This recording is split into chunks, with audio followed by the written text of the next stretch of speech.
Good morning, everybody, and thank you for joining us for our webinar, our Toolbox Talk or Shed Showcase.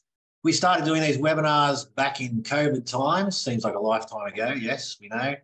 But just to try and keep in contact with the men's sheds, keep some communication going, bit of entertainment, bit of sharing to see what's going on. But they've proven quite successful and popular. So same as the podcast we put together, the Shed Wireless, a lot of you know of. And we continued with both projects because we think they've been quite meaningful to a lot of the sheds out there. This is a shed showcase. We'll be running other webinars throughout the year too, called Toolbox Talks with my compadre, companion, amigo, and workmate Stuart Torrance, who will be doing some talks on matters more health related. But today, this is our first webinar of 2023. And I'm very happy to be talking today to the guys from the Wodonga Men's Shed. Wodonga Men's Shed were the recipients of the Shed of the Year award last year's National AMSA Conference, Australian Men's Shed Association Conference. And these guys, you just basically have to have a quick look at their Facebook or their website or anything else, or open a newspaper pretty much, and you'll see there's just a plethora of activities that these guys get involved with. I have been to the Wodonga Men's Shed before, and it is a hive of activity, but far be it for me to tell you about the shed. So I'd like to introduce the treasurer of the Wodonga Men's Shed, Garry Knight, to tell us all about the Wodonga Men's Shed. You there, Garry? How are you, mate? Yeah, really good, thank you. It's Thanks a beautiful autumn day down here. It's going to be about 20 degrees, a blue sky. So where is Wodonga? It's just south of the New South Wales-Victoria border, isn't it? Yeah, we're pretty much a border town with Albury, Wodonga, sort of one precinct. Now we just occasionally battle with the different state authorities, but right on the Murray River. Yeah, right. So that goes, AFL or NRL? Well, this side of the border we're AFL, and the other side there's a bit of the rugby stuff happening. But what I've noticed is with the younger people that they don't really care much, as long as there's some sort of footy on and they're happy. Yeah. Okay. Brilliant. Well, mate, thanks again for joining us. Definitely a very successful shed down there, and absolutely worthy recipients of the Shed of the Year award. But tell me in your words, what's so bloody good about the Wodonga Men's Shed? Well, it's great because we actually put a fair bit of work into making it a welcoming place for blokes. Yeah.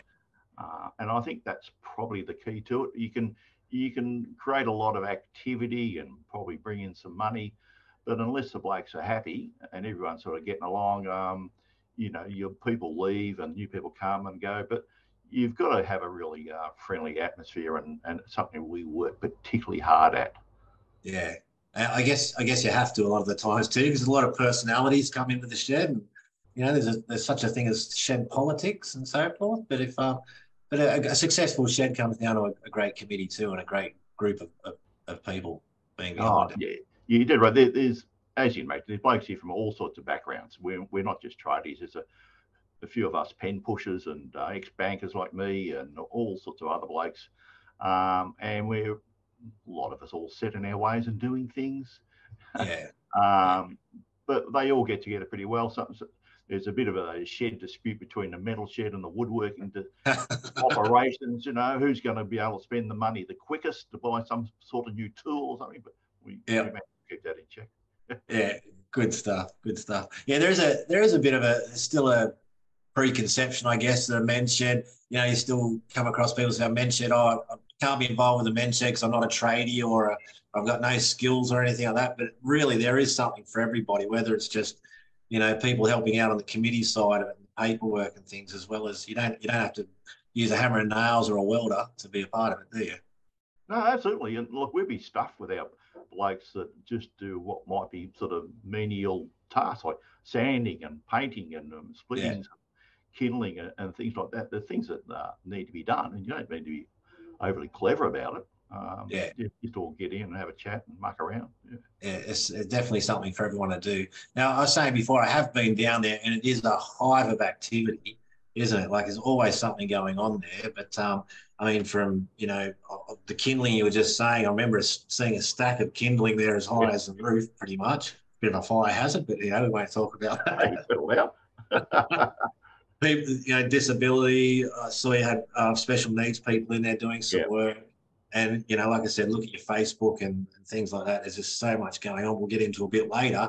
But I guess to start with, can you tell us a little bit about the history of the shed? Like, when did it start? How did it come to be? When did it come to be? And, how's it grown? Yeah, sure. Look, I've only been here for about 5 years or 6 years, but started back in 2008. One of our life members here now, Alec Thompson, just come across a shed somewhere and had a brochure. And he thought, well, this is a bloody interesting idea. And he spoke to one of our other members, who's now a life member, Kenny Farrer. You probably know Kenny. And he said, yeah, that looks bloody fantastic. So they got together and they started kicking a few tyres around town and talking to a few people. And the councils, thank goodness for them, they allowed them to set up in a community house not too far away from here. We was Emerald Avenue. That was in 2009. So they beavered away in there, this sort of house. And look, it must have been a bit of a battle for them, really, because, it wasn't much room. It was just a house with a bit of a shed out the back. And of course, they grew and grew and grew. And like a lot of sheds do, they just outgrew their facility. And then they decided to go back to the council. And the council offered them the piece of land we're on now, which was where an old guide hall was. And it had to be pulled down because the building had white ants. So they had this block of land. So they offered it to the shed, or then if we could fundraise and get enough money to build a shed, a couple $100,000, which the bloke just jumped into it. And got grants and got money from a whole lot of local sponsors. I mean, some really serious money was donated by some of the businesses in town, and built this the first shed, and moved one of the other smaller sheds to the place as well. Yeah, wow. So where are we sitting now? What size, what sort of size shed you got there? And it's all about size. Size does matter as far as sheds. Yes, well. I've got my President Lee sitting next to me. I'm looking for him, and he's just shrugged his shoulders. No idea. Gee, it must be 60 metres by. Well, I'll tell you what, a better way to explain it. We got the Everest insurance bill a few months back, and Sean there sort of put a little note. And he said, "Look, you're only insured for, I think it was $300,000," and he said that's building and your tools and things. He said, "I'd be surprised if that's enough." So I said to Sean, well, you may be right. I don't bloody know. I can value houses, but this sort of facility, I've no idea. So the committee decided, look, we'll bite the bullet. And this might be something for other sheds to think about. And I knew a property valuer, a proper property valuer guy I went to school with back in Wodonga High School, would you believe? He said, yeah, right, I'll for $550, I'll give you a written report on the value of the shed. Wow. And that means everything shed, air conditioners, bloody solar panels, pipes in the wall, electricians, concrete slabs, the whole works. What would it cost you to replace that shed now? Whoa. $600,000. Yeah. You only undercut yourself by half. Yeah. And, with the way that underinsuring works, you can't afford to be doing that. Otherwise, you're stuck. Yeah. You have a big loss. So it's big, and we've been adding and adding and adding to it for the last few years. We're now at the absolute limit that the council allow us to put under roof. You can push it a little bit further. We pushed the last, but I think we've finally reached the point where they're going to say, "What are they going to do? Right, come on, what are they going to do?" Yeah. So we have a very big single shed, and like 2/3 of that is used for the woodworking, and 1/3 is for meeting morning teas and offices and shit. And the other shed is used for the metal shed. And then we put on a new roof, so the boys who are doing the kindling didn't have to do it out in the weather. So you got to look after them a bit, because we actually do make quite a lot of money out of the kindling. So as treasurer, I don't mind spending money where money is being made. Right. That's it. So that was 2015 when it was open. Yeah. Where we are now, yeah. Yeah, wow. And what sort of membership you got there? Look, it's 92 at the moment. It's sort of been hovering around about the 90s for a few years. Yeah, Like come and go a bit, and to be honest, it's probably about as 100 is probably about as many as we could cope with. Because yeah, you say, oh, you've got 92 members, but they're not all turning up on one yeah. day. Like how So many you get? How many you get a day too? yeah, Like how many? so Oh, we would get 40 to 50 on each morning we're open. So that's wow, Monday, Wednesday, that's and pretty Friday. good. That's Yeah, pretty huge. like at morning tea time, you're lucky if you get a seat. Yeah, Yeah, right. very consistent. Yeah. Yeah. Wow. Well, that's fantastic. And a Yeah. good bunch of blokes, all sort of.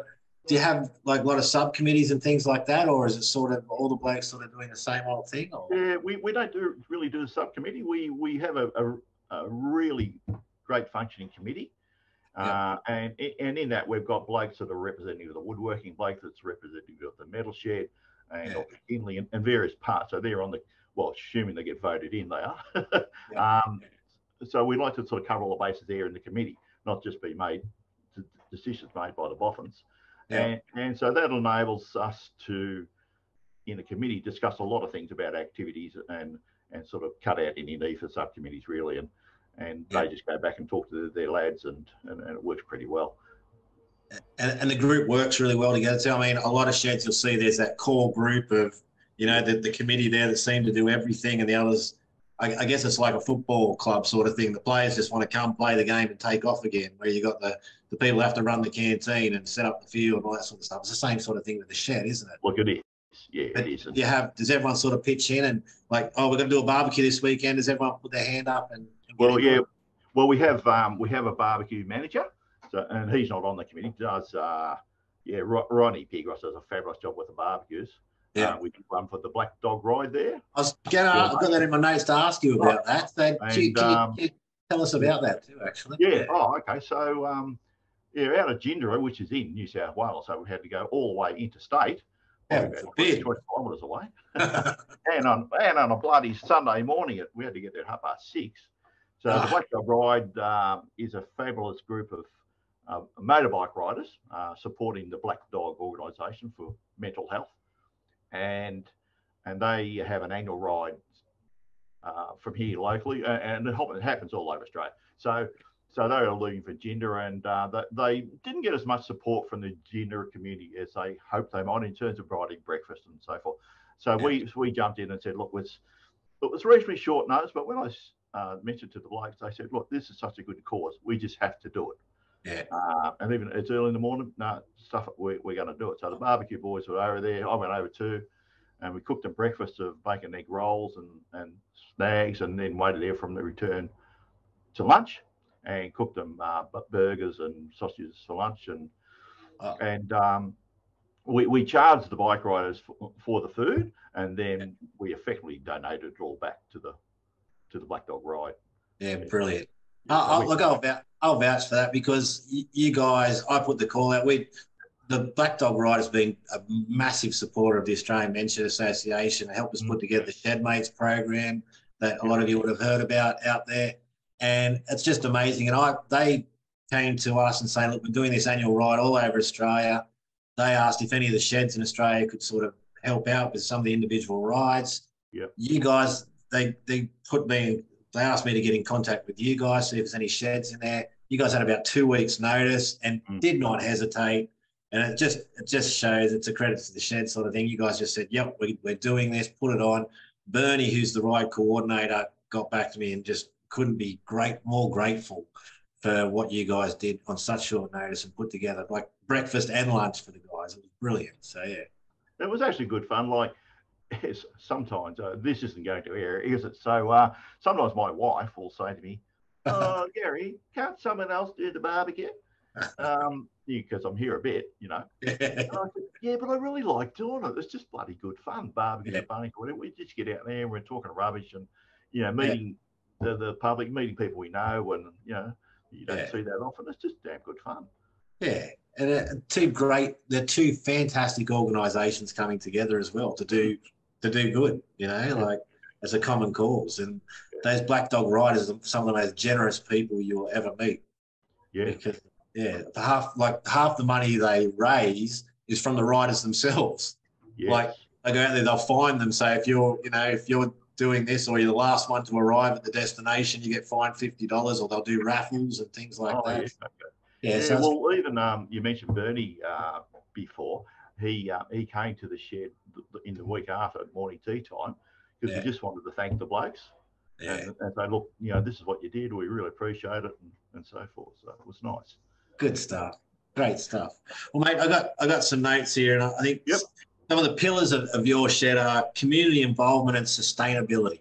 Mm-hmm. So some of the community involvement, it's just amazing. Things I got here are the kindergarten schools, you refurbish their furniture, barbecue breakfasts on the neighbourhood days, the memory boxes for the aged care facility, the street libraries for the Rotary Club, things like that. The biggest, one of the biggest ones here is the Parklands Albury Wodonga, or the PAW. And I looked into that a little bit more. And there's this, I've got some information on Project 66, the Murray River Red Gum Trail. Mate, that is amazing. And I implore anyone to get onto YouTube and have a look at this. This is a massive undertaking by Parklands Albury Wodonga. And so it's a 66-kilometre river trail, 40 chicane gates, 10 river access points, 8 elevated walkways, 7 bridges, picnic facilities, protective fencing, et cetera, et cetera, et cetera. That is a massive undertaking. So the shed's involved now. What's the shed's role in that? What have you guys been doing to us? Yeah, you're exactly right. Parklands Albury Wodonga is managed by Ann Packer. And look, it's nothing to do with any government group. It's not National Parks or Parks Victoria, just a local non-profit organisation who years ago took it on themselves to look after the hills around Wodonga, and also to provide the bike trails and walking tracks. And Ant is just a genius at finding money, and a genius at coming up with projects that she knows that they can do with a few dollars. So we're mainly providing the welding support for them. What we've enabled them to do is not tie up their staff doing welding in their bit of an old shed that they had, which they've now been kicked out of. In their grant money, they factor in a cost for us to do it for them. So welding the chicane gates, welding up the steel gal frames for the bridges and walkways, and we do that for them, and that means they can be out in the bush and looking after the rail trails and doing the things that are probably more important to them rather than stuck in a workshop. So they pay us a reasonable amount of money. The welding team just love doing what they do, and we make a good buck out of it. It's a perfect win-win situation. Yeah, isn't it amazing? Like those things that I rattled off before, it's just like men's sheds are becoming the epicenter of communities now, aren't they? And they're the go-to. If you want anything done, first port of call now is the men's shed. If it can't be made or fixed at the men's shed, it can't be fixed or made, pretty much. And it is. And it's like, so it's the first port of call, and it's one giving to another, and everyone's sort of helping, with one hand feeding the other, sort of thing. And that's how and particularly Lee, our new president here, his mantra is, it's not about the money we make, it's about who we help. Yeah. Wow. And it's just a really funny example happened this morning. On Monday, I took a phone call from a lady. She's an older lady. She had a couple of palings on the fence that had fallen off and held on by a couple of rubber bands. She said, could someone come and have a look? Anyway, she lived near me, so I called in and I took a couple of screws and 5 minutes to fix it up, and she was happy. And she said, how much? I said, no, there's no charge. This morning she walks in with a big container of cakes and scone. That's gold, isn't it? Isn't that gold? Isn't that gold? But the flip side of that is you would have contacted the local tradie or something. He's like, mate, I just got no time for that. Not to take anything away from the tradies, but they don't have time for little stuff like that. And they might do it. They probably do 1,000 jobs. They probably do 1,000 little jobs for nothing for people like that. But it becomes very taxing and on those guys as well. So for the men's shed to be able to fill that gap is just amazing. And you get a full belly out of it. I wonder, Lee, do you want to say, just wave your hand or something, or just stick your head in? So this is our Lee Casey. Mate. Very good, thanks. As well as us looking after the community, Lee's big thing is looking after the blokes here at the shed, making sure right. everyone's happy. You know, if someone's got a bit of beef about something, that they feel comfortable about going to someone on the committee and saying, oh, you know, not happy about this or that, or when we just sort it out, you know. Sometimes it's small things, but they annoy people, and you don't want these things sort of festering away. So yeah, that's right. That's right. So that's a lot of what the basis of the Shedmates program that we put together with the help of the Black Dog Ride. It's been amazing. It's about having that sort of person there to work with the individual shedders who might have sort of issues or whatever. But no, it's great to have someone like that on board. A lot of sheds are doing it now. We know they're doing it, but the more we can encourage that, the better. And it does make a big difference because you've got to have only a shed. It's about sort of sharing the love in the community. You know, we got helped out a lot by various people. We were sort of starting up and didn't have a lot of money, and now we're sort of making some money, and we can sort of repay the community back with not always charging for things. You know, we don't have to anymore. Yeah. Well, you got scones. Charge them scones and cakes, mate. We also, one of our members, Shane McKenzie, is a baker, so he's been doing every fortnight cooking lessons for the boys for morning tea. So he starts at 9:30, and then this morning he had about a dozen blokes around there, showed them how to cook scones. He mixed it all up, throw them in the oven. So for morning tea, we get scones. And the week before it was sausage rolls, and brilliant. Yeah, it is. Yeah. Brilliant. So Eric, so what are some of the other main activities that you got going on there that you're sort of, or your guys, your shed are super proud of? What are some of those? Yeah, well, one of the areas when we applied for the Shed of the Year acknowledgement was, you mentioned community involvement. We sort of covered that off. Or sustainability. And a reasonably big part of that is getting old pallets and recycling them into kindling. Now, it sounds easy enough, but there's a lot of bloody time involved. You got to go and get the pallets, you got to bring them back, unload them, then someone's got to pull them apart, and then they've got to be cut into 230 mil lengths or something with a drop saw. Then somehow they've got to be split, and then they've got to be bagged. So very bloody time consuming. But like last year, we made about 20 grand from bagging kindling. Wow. Yeah. And we sell nearly, probably 90% of it at the local APCO servo. Paul, the bloke there that owns it, loves it. And like, I'm a country bloke, and when I first arrived, I said, well, you know, who buys kindling? You just go out and pick up a few sticks, you know, beside the road. Yeah. Hundreds of people buy kindling, trust me. So, and again, a task that pretty much anyone can do. And so that's a bit of sustainability. And going back to parklands, the sustainability aspect is those chicane gates on the hills, and it enables the hills to be used by people, because these chicane gates will allow people to get through and keep stock out. So people doing the walking up and around those areas, you know, will tell the local land care groups about weeds and so forth. So that works brilliant. Yeah. So how do the chicane gates work? What are they? Oh, they're a round semicircular gate with a pivot in the middle, and the gate swings from the middle. So the gate will go around the inside. Yeah, right. You can walk around and push the gate ahead of you. When you go through it swings back. Brilliant. And get your stock out. Yeah, great. Yeah. There you go. There you go. Now, I noticed, like I said, when I was down there, I saw that you guys had some special needs people in the shed. Yep. You're doing some work with them. How did that come to be? Do you know much about that area and how? When I first arrived about 5 or 6 years ago, there were already a couple of blokes here that had carers. So Jeff, who does what do you call it? The pens? Yeah, the little makes little pens on the wood lathes. He's only got one good hand, but he can use that one good hand to operate a wood lathe, and he'll make the pens. And there were 2 or 3 others that had carers, and they'd been here for a while, and they fitted in.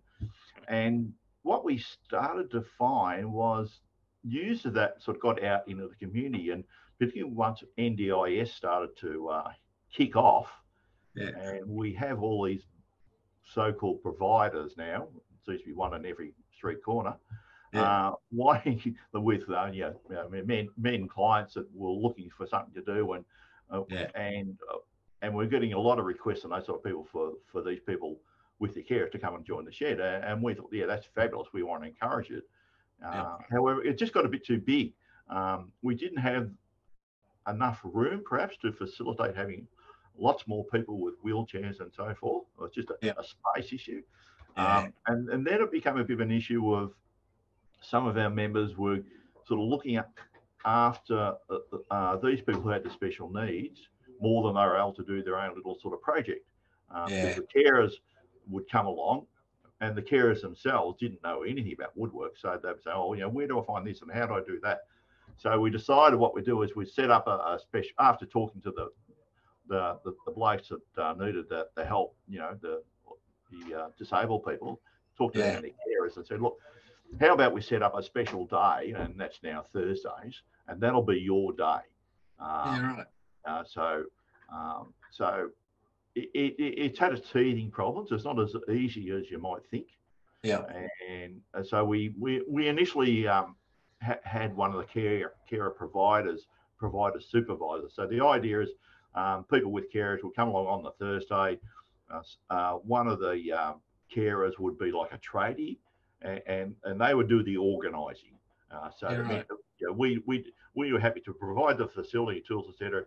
A couple of our blokes would be there just in case, but really it would be a little bit autonomous from the regular goings on at the shed, and the disabled people could just come in and sort of be supervised by a proper tradie without us having to ask the same people all the time to go in. Hasn't been that easy, but it's still it's going to be work in progress for a little while, I think. Does it work for the sheds? Does it, like for the men's shed? Does it work for the members? Does it work financially, sort of thing, for the shed as well? Oh, well, financially, it makes no difference. The members are keen to have them here. They're quite happy with having disabled people here. It's just a matter of how to make it work best. We've and Lee's a big proponent of this too, trying to sort of make the shed available to everyone. And he has a few fellas that come from one of the local aged care facilities, and they come down here for a couple of hours and look, and they're fairly limited perhaps in what they can do, but at least it's an outing for them. They get to have a bit of something different to do. But it's not easy. But we want to keep doing it. It's just another service that you provide, isn't it? Sort of to the community. It's it's one of those feel good things. So right. And what about, you've also got I know you've also got a bit of a sculptor amongst you there too. Is it Kevin, I think?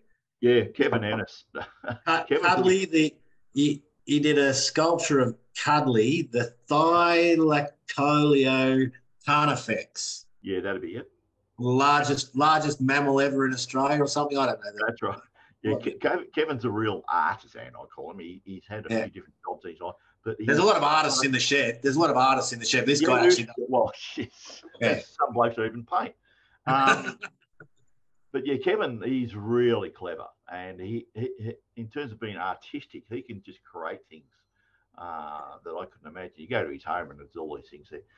So the one that he did was a marsupial lion, which used to sort of roam around the area here, going back a little while, and it was fairly big. So he made it. Again, going back to Parklands or with Wodonga, they had this idea and found a pocket of money and got some money and Kevin said, yeah, I can do that. And it's sort of ferro cement. So what he does, he makes a wire frame, and then he sort of puts more chicken wire sort of around that wire frame, and welds bits on, and then he starts applying this ferro cement, and he sort of gets it looking like it should. Then he'll get out there with a little bloody grinder thing. He'll grind all the little hairs and things on it, bloody brilliant it is. So he's made that one, and it's just been put in situ only a few weeks ago out in the bush near one of the rail trails. And at the moment he's working on a giant bloody lizard thing. It's So they're basically there to scare the crap out of anyone that's walking on the truck. Well, yeah, it's about 4 or 5 meters long. It's like a giant goanna. You're kidding? Yeah, wow. It is huge. And at the moment, really all he's got is the sort of wire or steel wire frame. Yeah. But he spent hours and hours and hours and hours just building the frame, which becomes the basis of this giant bloody goanna thing. Yeah, it's got another fancy name. I can't remember what it is, but Yeah, come on, just make something up. No one knows the difference. I can't. So he's got his own little spot over there, and he'll be beavering away, and he just loves it. Brilliant. It's just it's incredible. Some of it, like no matter how many sheds you go to, there's always something there you see. It's just like wow, it's something completely different. There's always the same, a lot of the same stuff, like the toys and the spice rack. But there's always this little thing you go, wow, I've never seen that before. Yeah. I said to the blokes in the metal shed, because I run the Facebook and I'm always, sneaking around taking photos of blokes, without knowing. I went out the shed, the metal part this morning. I said, you blokes have been doing the same bloody thing every morning for the last 5 weeks. I said, I can take one photo every day and it'd be exactly the same. You are making these damn Chicago's. That's what it is, Classic. That's good. It's a reason to get out of bed in the morning. I love it. So what's the future for the shed? The short term, long term? What do you think? Have you seen the shed evolve over the years? You've been there 5 years, but how are you seeing the shed evolve? How are you seeing the future of sheds in general evolve in the future? Well, our shed, the latest evolvement, I guess, is it's just better organised. There's a new fellow to the area, Graham Ross. And he's a member of the wood turners in Wodonga who work more on smaller lathes and things. And he was in the Air Force for a long time, and his main job was organising work sheds. Nice. About how to ergonomically set out and how you could fit the most in without getting in the way. Wow. And he's redesigned and repositioned our lathes and saws and things. And we've found all this space we didn't know we had. Wow. Brilliant. How good is that? Yeah. Every shed needs one of him.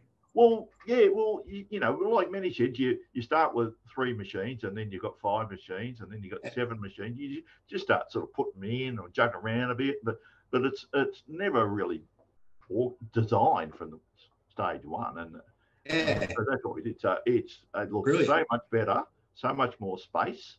Yeah. So that was an evolvement. Aside from just keep adding to the roofed area,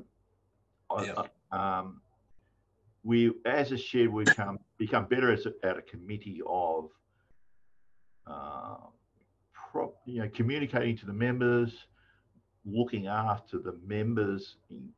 For an example, last week, 8 of us went and did us a John's ambulance course on CPR and how to use our defib, which turned out to be very easy. The defib just tells you what to do, but it had been sitting on the wall for years, and no one was going to even look at it really.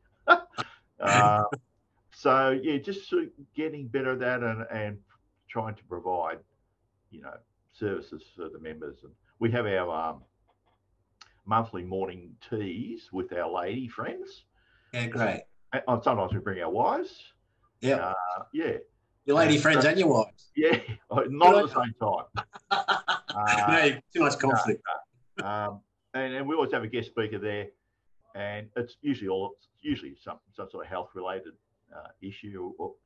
So that's a way of getting the members informed about something, which is useful. Yeah.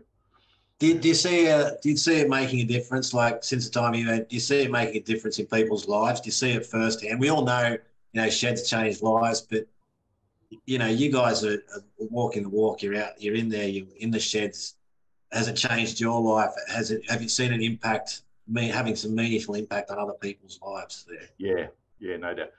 Look, just starting with myself, mental health is my issue. I had to give up my job as a financial planner about 10 years ago because of my mental health, something that runs through our family. Wasn't anything nasty that happened, and it was a lifesaver for me, really, to be able to come here. Just gave me something useful to do. Someone to blokes to talk to. If I wanted to, if I didn't, I didn't, and just get to know. And there's a lot of talk in the shed, just general chit chat about sharing our illnesses and ailments. And that might sound a bit trite, but it's bloody important. Yeah. Yeah, to know that, oh, you've got this thing, and there's 3 other blokes here, been through that. And what's that saying? A problem shared is a problem halved, sort of thing. Yeah. No, Because blokes don't do that generally. Yeah. But that's here, great. yeah, it's good fun. Yeah. Good stuff. We've got Scott on standby there somewhere, I think. He's going to take us for a bit of a tour of the shed. He's going to walk around with the camera there. Is he there? If he's there, he can switch on. He won't be far away. Yeah. Oh, there he is. There he is. Here we go. So I'm going to try and get a better look at this thing. Can you tell us can you see that there, Garry? Yeah. So that's just our morning tea area meeting room. So half an hour ago, that was chock-a-block with people. And that's our looking into our kitchen. We've got our sponsors board there. As I said, we've got a real lot of financial help from a lot of good businesses in town. So you're probably going to swing around to the right. So that's our kitchen. We got quite a good kitchen, commercial kitchen. We love cooking meals on that. Well, not me, but someone else. Cooking meals for the blokes. Going through the door out into the main shed, which is the woodworking area. So that's the entrance door where we sign in. A little bit clean. It's very well. Does any work actually go on there or what? Yeah, cleanliness is next to something. But yeah, keep it very, very tidy. Garry, our storeman, is always on their back about putting things back where you bloody took them from. Yeah. Every week he does that. So there's Lee, the president, walking around. So here's the big goanna thing that I was talking to you about. Here's Kevin. Wow, look at that. He's making this giant goanna thing. Yeah. You can see it's just a big wire frame there at the moment. Wow. You can see the legs and so forth. So eventually that'll be all ferro cemented and it'll be quite lifelike. He's very bloody clever. That's crazy. But just looking down at the woodworking area, there's the usual sorts of things you'll find at sheds. Blades and saws and so forth. There's a table there we're making for one of the hockey clubs. Is that a fireplace? We've got these soldier boys. So I saw those on Facebook. Soldiers at ease, Yeah, right. Just so they go into people's lawns. You can just put them in your lawn. Yeah. Exactly. That's a great idea. Yeah. So here we come out. This is the kindling making area. Yeah. We have a kindling splitting machine, but we're getting a new one, so we're not using it at the moment. So here's the boys have been out there just with a tomahawk and busting up kindling and splitting it all. So drop saws and so forth there. Swing around here. We're coming down towards the metal shed. Guess what? There's a chicane gate. Well, who'd have thought? Well, there you go. So there you go. Wow, look at that. Wave my hands around. That's what a chicane gate looks like. Okay. But that's the outside bit, and there'll be a swinging gate in the middle of it. Right. People can get through, but stock can't. That's crazy. We've made bloody 100 of these things. Yeah. That's crazy. Did you design them, or are they? No. They go as a design. So here's inside the metal shed. Not sure what's going on there at the moment. Maybe not too much. There's the milling machine. No. There's the milling machine. Oh yeah, there's Mick doing something, and Don. So luckily, Mick's an actual retired engineer, so he brought along his milling machine, and they just love making stuff out of metal. Doesn't matter how small it is. Yeah, wow. Yeah, bending machines. So really? Just back out. God, it goes on forever. It's like the TARDIS. Oh yeah, well it just gets. Look at it. If you look straight ahead, there's another green shed. Now that belongs to the Apex Club. Yeah, right. We're casting a bit of eye over that shed at the moment. So we'll come back inside the woodworking shed. I tell you, I wouldn't live in the area. We'd be your neighbour. You'd be in trouble. It's slowly, Yeah. I like to. Yeah. So there we go outside. So outside, we try to keep the shed looking nice. So nice. We've got our vegetable gardening area out here. Colin looks after all the veggie gardens. Yeah. We go tomatoes and beans and capsicums and anything else that happens to go along. And they just come into the shed, put them on the bench, and blokes just take them home. Yeah, that's great. Yeah, so that's a garden. Brilliant. And we try to keep the place looking nice, as I said. So we've got quite a nice little rock walls and little hedges and things happening there. Keep it attractive. Yeah. So it just goes down there to the entrance. Beautiful. What a such a neat and tidy looking shed. Yeah, well, we just went past, but one of the things we put up last year was a flagpole. Yeah, I saw that flag on it. That was just something. Yeah, look at that. All right. Do you have an Anzac ceremony or something at the shed? We will. Yeah, we will. Absolutely, we will. Our President Lee is in the Wodonga brass band. He plays the bugle and other things, so he'll at the shed. He'll be here or not, but yeah, but we'll certainly do something. There's our ute that was donated to us by one of the members. No, it's just a fellow that owns one of the local cars. Just go back a bit, Scott. Is that the Apex shed you guys got your eye on there? Yeah, that's it. Yeah. All right. Yeah, it looks like. Yeah. We'll see a different side. Setting them. So there's the ute that was donated to us by Wodonga Car World. Yeah. It was nice. Brilliant. Oh, mate, you guys got it all. That's gold. I can see, like I said, very worthy recipients of the Head of the Year award, and so that's great. I implore anyone that goes through that to stop and say good day. What days are you open? Most days? Monday, Wednesday, and Friday mornings. Yeah, righto. Brilliant. But usually on the Tuesday and Thursdays, there'll be a couple of blokes here doing something, special projects. Special school next door. Oh, that's right. Sorry, next door to us is the Belvoir Special School, which is a school for young people who have a disability of whether it's physical or sort of mental disability. And we've been on Tuesdays. I forgot to mention this. We have a group of their students, the older ones, come over and do some woodworking. So under the supervision of probably Lee, and a couple of other blokes who like doing that sort of thing. Great stuff. So yeah, we the community stuff we just love to get into. But no, that's there's some bloody good blokes here. There really is. Yeah, that's fantastic. Like, where were we before the men's sheds? Exactly. We were doing insane. Well, we're all probably at home in our own little sheds, beavering away and with no one to talk to. Yeah, no. Bloody brilliant. It's our store of kindling. We've been still making kindling over the summer, even though we're not really selling much. So we're ready to go forward. We won't run out of stock this year. Brilliant. That's gold. Yeah. Well, mate, thank you so much for sharing today. And like we take for granted, like the staff of AMSA, I know we take for granted because we see a lot of different sheds, but it's so good to be able to get inside another shed and see what's going on. And find out and share ideas and things like that. So if we can do that this way, do it other ways. Like I said, for people on the road, those grey nomads, you might be a shedder, make time to stop into other sheds and have a look, and you're always welcome.